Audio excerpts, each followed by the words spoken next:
Hi everyone on this Sunday evening. So we are here. The storm is out, so it's raining outside. So Lila made us some mini pancakes. She has some right there, and these are mine. She prepared them with some strawberry jam and my mini pancakes.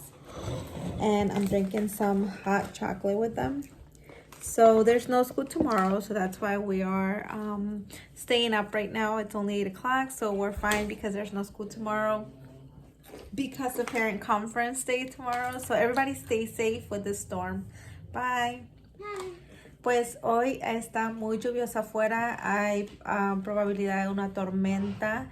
Así es que Laila nos preparó unos pancakes, unos hotcakes en miniatura para esta noche con frío, y me los preparó con mermelada de fresa aquí en un de vidrio, así no lo sirvió. Y me estoy tomando un chocolate caliente, y Emma dice que ella está comiendo estos chetos picantes que dice Liz que son saludables porque son horneados.